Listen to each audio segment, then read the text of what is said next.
Halo semuanya, saya Adit dari perwakilan kelompok. Perkenalkan, nama saya Arya.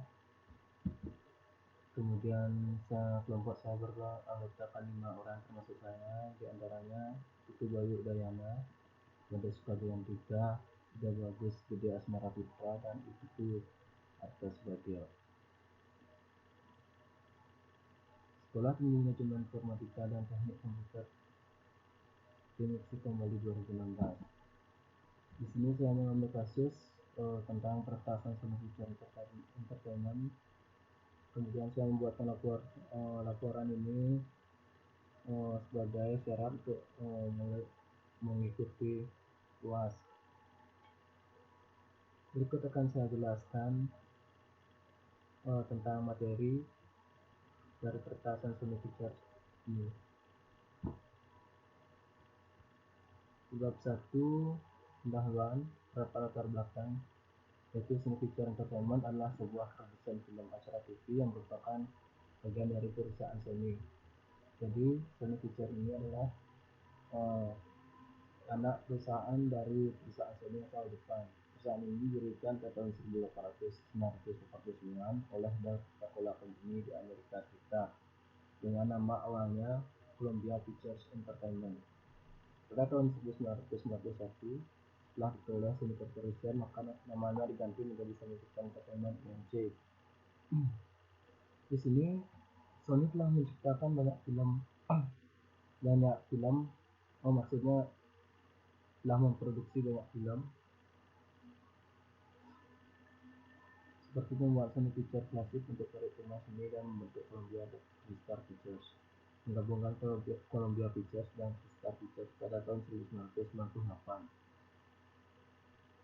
Kemudian beberapa waktu lalu, tepatnya pada tanggal 24 Oktober 2014, perusahaan Sony Pictures ini mengalami peretasan oleh kelompok hacker yang menamakan diri mereka Guardian of Peace.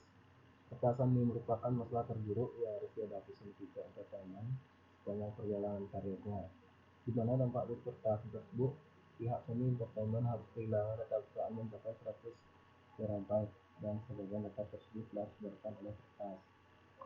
Maka dari kejadian ini, tentunya kerugian yang dialami Sony Entertainment bukan hanya merupakan kerugian finansial, namun juga kerugian perusahaan sistem. Maka dari itu, saya mengambil kasus ini untuk menganalisa tentang apa saja yang dialami oleh perusahaan tersebut. Kemudian satu kedua, rumusan masalah berdasarkan latar belakang di atas. Rumus masalahnya adalah menganalisa tentang apa peretasan dilakukan oleh Guardian of Peace terhadap perusahaan Sony Pictures Entertainment. Tujuan pembuat laporan ini, pembuat laporan ini memiliki tujuan berikut bagi siswa. Tujuan pembuat laporan mahasiswa itu memperoleh wawasan Indonesia dalam konteks sinario dan selanjutnya bisa dibaca ya seperti ini.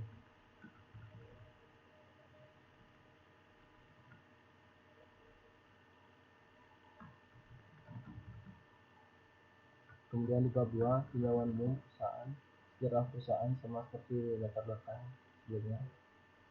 sebelumnya yakni nilai Con film Sales adalah video film yang dikembangkan oleh Harry Con.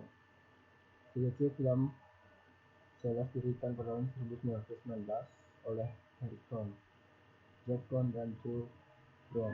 Ini merupakan presiden pertama CBC film Sales dengan tugas menangani penjualan, pemasaran, dan distribusi dari Hollywood. Dibantu Harry Con dan Jack Con beberapa sebelum memberi anggaran tinggi.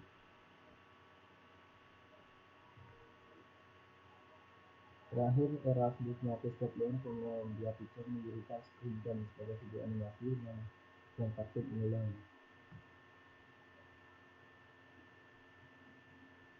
Pada tahun 1918, secara resmi dijual kepada perusahaan Coca-Cola Company, pernah juga mendapatkan Energy Pictures.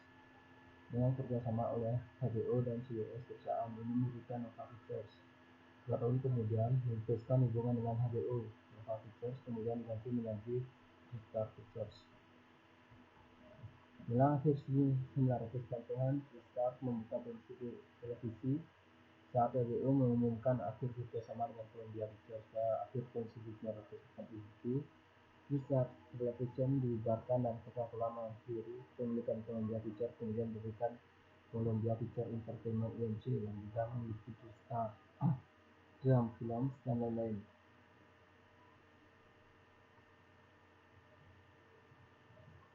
Kemudian kantor pusatnya berada di Culver City, California, Amerika Serikat. Asal perusahaan terdapat film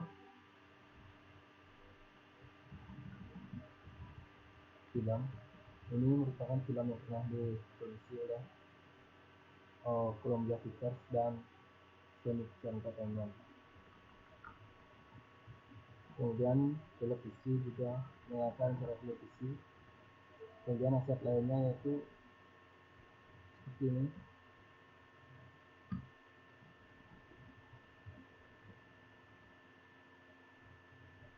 Yang kedua, landasan teori. Ini merupakan penjelasan tentang teori-teori yang dipakai dalam analisis. Caesar Recovery Planning merupakan prosedur yang dijalankan ketika BCP berlangsung. BCP itu merupakan Business Continuity Planning. Caesar Recovery Planning berarti langkah-langkah untuk pemulihan dari bencana yang telah terjadi. Tujuan utama DRP atau Caesar Recovery Planning yaitu agar sumber daya dalam menjalankan proses vital pada lokasi bencana dapat tersediakan dan mengembalikan fungsi lokasi utama menjadi normal pada batas waktu tertentu dengan cara menjalankan prosedur pemulihan secara cepat untuk meminimalisir kerugian.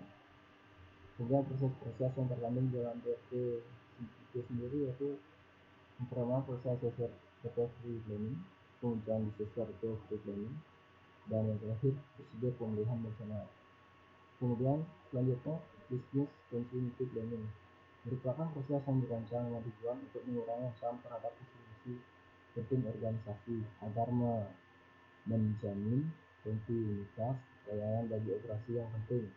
Business continuity planning didesain untuk melindungi proses bisnis vital dari puncak atau bencana yang terjadi, baik yang secara alamiah terbuat manusia dan kerugian yang muncul akibat tidak tersedianya proses bisnis normal. Itu merupakan strategi untuk mengurangi efek gangguan dan mengupayakan agar proses bisnis dapat berjalan kembali. Kemudian proses yang terkandung dalam disiplin tersebut yaitu pertama inisialisasi perencanaan dan lingkup, kedua bisnis impact assessment, kemudian pengembangan bisnis continuity plan. Kemudian ketiga keterikatan bisnis continuity plan dan keterikatan plan. Contoh seperti ini. Terus selanjutnya itu kerja initiation. Fase di sini merupakan fase atau tahapan di mana kita menentukan jalannya suatu proyek yang akan kita lakukan.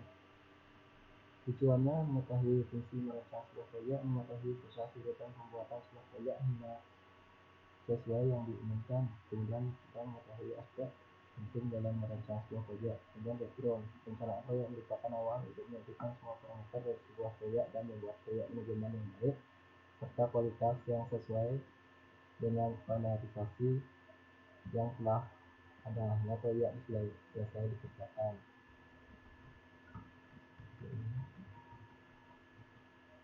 Dan fase dari proses berikut persiapan proyek, di mana penyokong proyek dan tim proyek diidentifikasi bekerja dengan manajer proyek untuk membuat perjanjian proyek. Kedua, menentukan biaya, cakupan jadwal, kualitas, di mana manajer proyek bersama dengan tim proyek. Menentukan lingkup proyek dan mengidentifikasi anggaran awal, susunan jadwal, dan standar kualitas untuk mencapai proyek tersebut. Ketiga, melakukan identifikasi risiko. Kemudian keempat, mengembangkan orientasi awal. Akhir, mengkonfirmasi persetujuan untuk menutup ke tahap selanjutnya, di mana manajer proyek melihat kembali dan menyaring masalah yang ada di bisnis dan mengamankan sumber daya yang diperlukan untuk perencanaan dan persiapan agar resmi penerimaan untuk menilai dan persetujuan oleh sponsor proyek. Selanjutnya ada risk assessment, yaitu penilaian terhadap risiko. Kemudian ini menilai sejauh mana dampak dari event, kejadian atau keadaan dapat melalui penilaian dari objektif. Misalnya dampak dapat diketahui dari inherent dan residual risk dan dapat dianalisis dengan dua perspektif, yaitu likelihood, cenderungan atau peluang, dan impact atau konsekuensi besar dari realisme risiko. Dengan demikian, besarnya risiko dan setiap tujuan organisasi merupakan perkalian antara likelihood dan konsekuensi. Kemudian business impact analysis, yaitu analisa terhadap dampak bisnis. Pengaruh akibat terjadinya sistem tidak berfungsi adalah merupakan hal pokok yang harus dipertimbangkan agar operasional dapat berjalan. Direction Strategy Development, ini akan menjelaskan mengenai langkah-langkah atau strategi yang akan diambil untuk mengatasi permasalahan pembobolan yang akan kita pilih, di mana bagian ini akan dibagi menjadi beberapa jenis penyelesaian suatu risiko, di mana risiko tersebut akan kita selesaikan dengan cara sebagai berikut. 1. Reduce risk, di mana tidak menyelesaikan permasalahan di mana tidak menyelesaikan permasalahan yang ditimbulkan, namun mengurangi risiko yang akan ditimbulkan dari permasalahan tersebut. Kemudian transfer risk, di mana kita akan mengalihkan risiko yang akan ditimbulkan dari permasalahan tersebut, sehingga biaya yang ditimbulkan dari risiko tersebut baik berupa material maupun biaya yang diselesaikan sebaik mungkin. Trade risk, di mana untuk mengantisipasi risiko yang ditimbulkan dari permasalahan tersebut, kita diajak untuk membuat suatu rencana yang pada akhirnya dapat menghindarkan risiko yang bisa saja terjadi. Setelah kita selesai, kemudian dampak pembahasan dari kasus perkerasan, yaitu dampak dari bisnis proses. Bisnis proses merupakan suatu fase dalam menentukan jalannya suatu proyek yang akan kita jalankan, di mana dalam menjalankan suatu proyek ini kita akan membahas mengenai aktor atau orang-orang yang memiliki keterlibatan dalam menjalankan proses yang harus dijalankan. Kemudian pengaruh peretasan terhadap bisnis proses signifikan entertainment. Dampak dari peretasan, yaitu dampak peretasan government office terhadap perusahaan signifikan tersebut, yaitu berikut. Yang pertama, banyak mitra kerja seni berpikir menarik diri untuk menjalin kerjasama.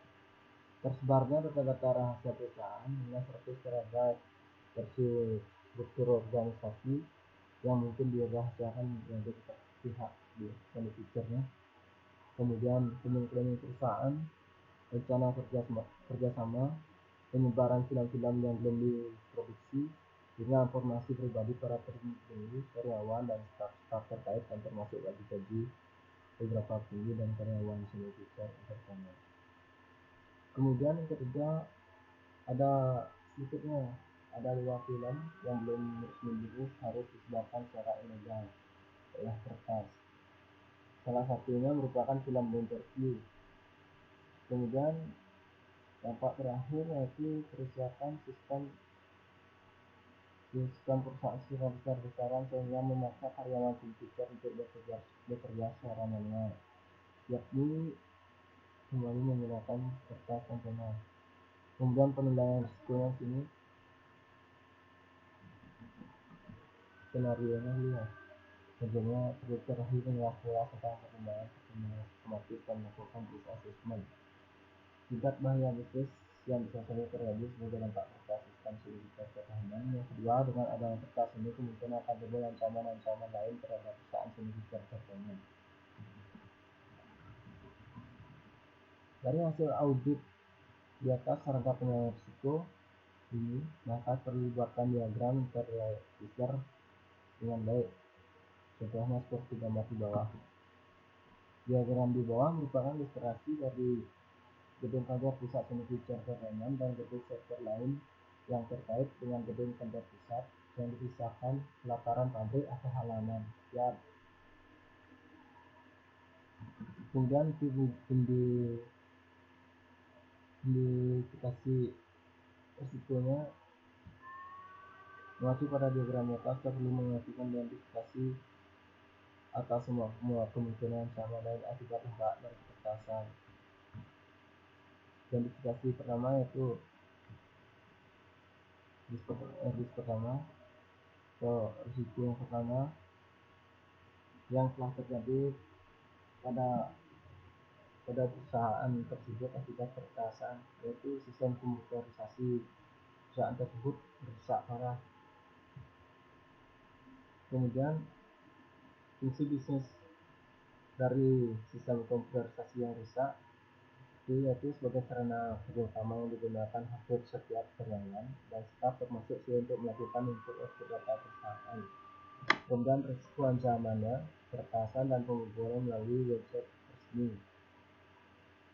Kemudian konsekuensi karyawan bekerja secara manual, data rahasia dicuri. Kemudian tingkat kemungkinan terjadi karena ini kita membahas kasus yang sudah terjadi. Kemudian kontrol yang ada itu membuat backup data setiap harinya, membuat server lain dengan konfigurasi yang sama persis agar kemungkinan untuk terjadinya risiko seperti ini kedepannya akan berubah. Kemudian risiko kedua itu database server acak-acak dan dicuri.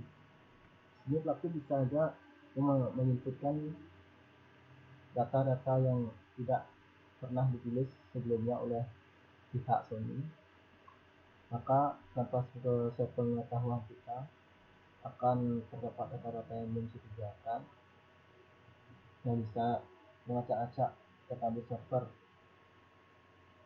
Fungsi bisnis dari database server yaitu sebagai tempat menyimpan semua data-data perusahaan, baik data rahasia hingga data umum dalam database terpisah. Kemudian risiko ancamannya yaitu peretasan dan pembobolan hingga perubahan data-data secara ilegal. Konsekuensi membuat sistem tidak bisa bekerja secara optimal karena kerusakan, pencurian hingga perubahan data-data pada database tingkat kemungkinannya terjadi.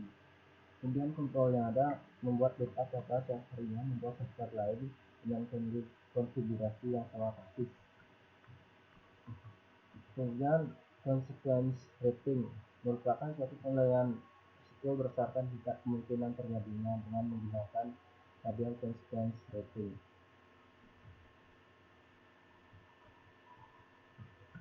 Ini merupakan contoh tabel consequence rating atau tingkat kemungkinan. Kita lihat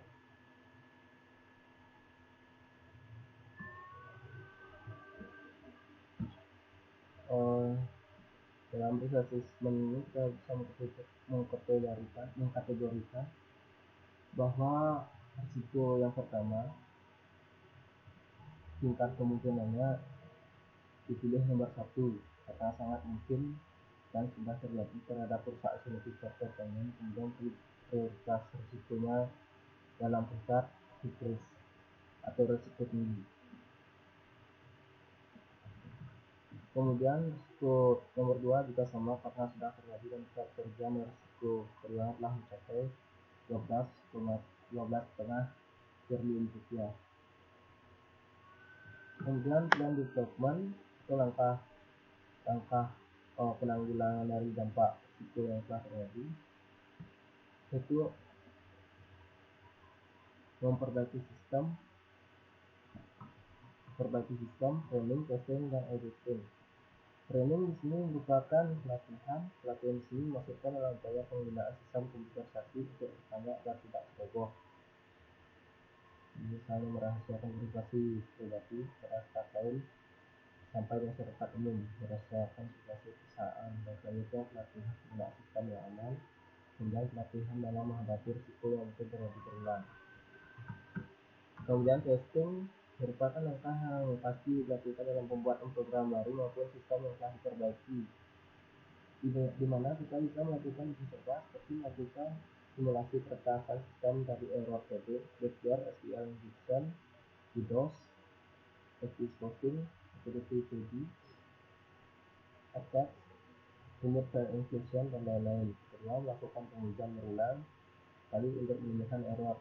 Ketiga, melakukan analisa pada sistem. Kemudian auditing, yaitu proses pengolahan bahan bukti dari risiko yang telah terjadi sehingga dapat dijadikan acuan untuk kemungkinan persiapan kembali. Misalkan membandingkan antara realisasi dan kemungkinan yang terjadi dengan pertasan tersebut. Kemudian kedua, mengumpulkan hasil riset data dan dikumpulkan untuk dijadikan acuan. Kemudian keempat, dan maintenance merupakan langkah perawat terhadap sistem, yaitu perawat terhadap sistem yang telah diselesaikan berbagai pasca peretasan. Kemudian cara perawatannya terdapat menempatkan sistem server pada posisi aman, memberi suhu yang lebih dingin untuk server, backup sistem operasi secara berkala,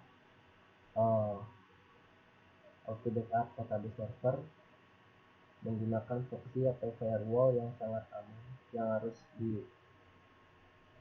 dibuatkan, harus diuji berulang kali. Misalnya untuk virus dan virusnya harus diupdate terus. Seperti itu pembahasannya. Kemudian bandingan, kesimpulannya yaitu dari hasil analisis yang kami peroleh, maka dapat kami simpulkan bahwa tetap terhadap kondisi perjalanan merupakan ancaman risiko yang tinggi dan mungkin kami bilang merupakan kedua pencurian pihak ini hingga pengumpulan data hingga 100 terabyte bisa terjadi. Karena itu kita mengalami kerugian yang amat besar. Saran, setelah melakukan analisa tentang kasus ini, maka kami menyarankan agar menggunakan firewall yang lebih aman dan segera pada sistem, lakukan simulasi terhadap ancaman risiko dan penjagaan yang lebih tepat dan berhasil. Mungkin itu yang bisa kami jelaskan. Untuk kurang lebihnya bisa dibaca dari sumber-sumber informasi terpercaya dan ikuti perkembangan kasusnya. Terus jika terdapat kesalahan pengucapan atau kesalahan informasi, mohon maaf karena kami juga masih dalam tahap belajar dan belum bisa menyelesaikannya secara baik. Terima kasih.